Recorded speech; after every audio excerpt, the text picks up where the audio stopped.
What would you say is the biggest thing that's causing people to be stuck in their finances and in their ability to grow and become a breadwinner?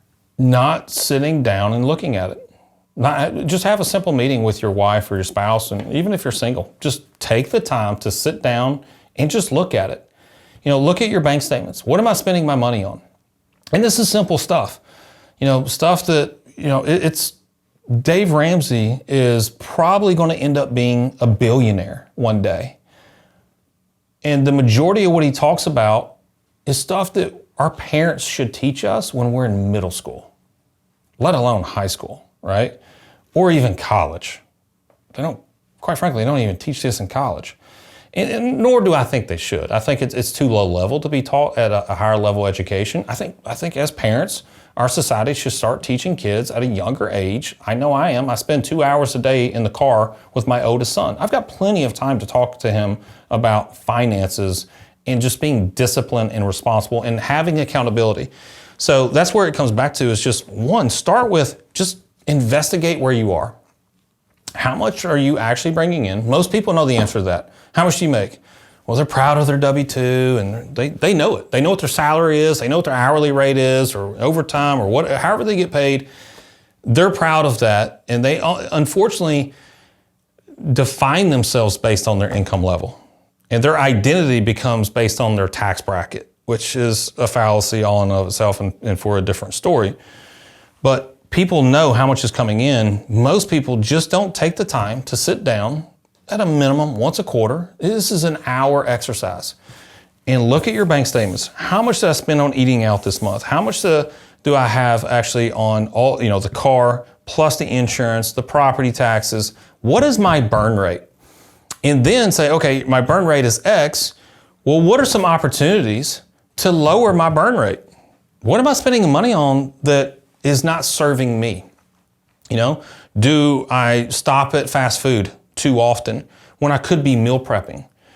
And if you meal prep on Sunday for, your 5 days that you're traveling to the office, if that's what you do, okay, well, one, you're going to eat healthier, you're going to feel better, be more energized, be more productive at work, but you're also reducing those unnecessary expenses of eating out, right? Little things like that. Find out where those opportunities are.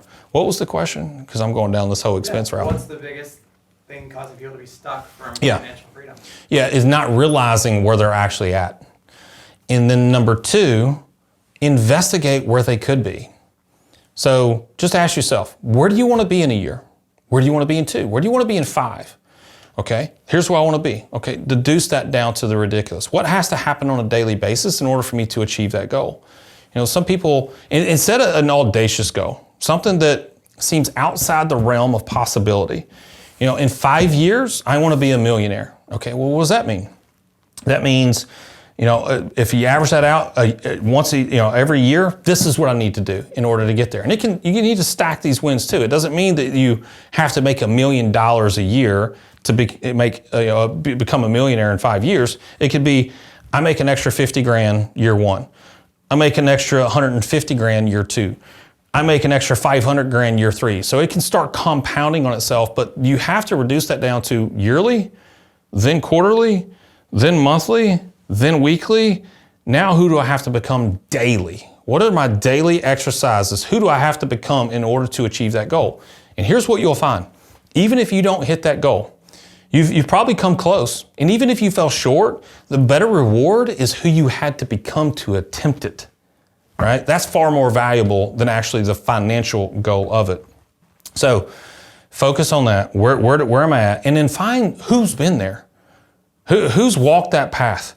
And because if they've walked that path, it's no different than, you use the analogy where we're going to walk through the jungle. Do you want to walk in front of me, or do you want to walk behind me?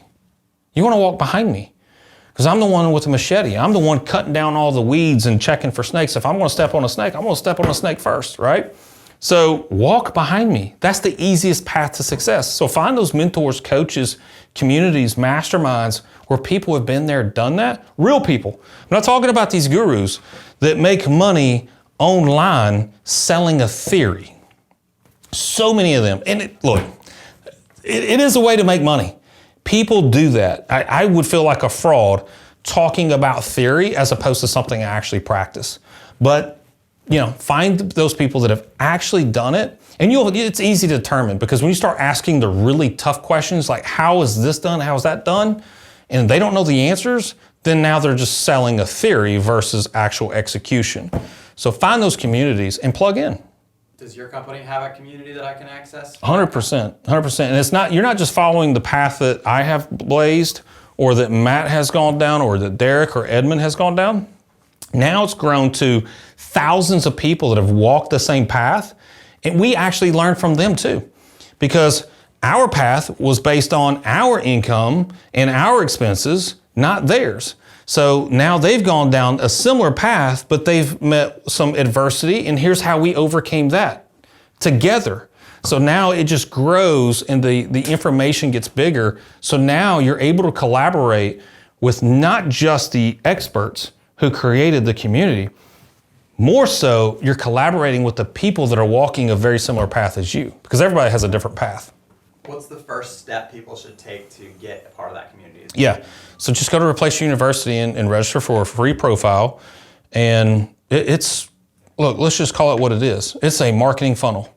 We're going to give you so much free information and so much value for free that we are hoping that you're like, holy crap, if I got this for free, imagine what if I actually paid to become a member of their community.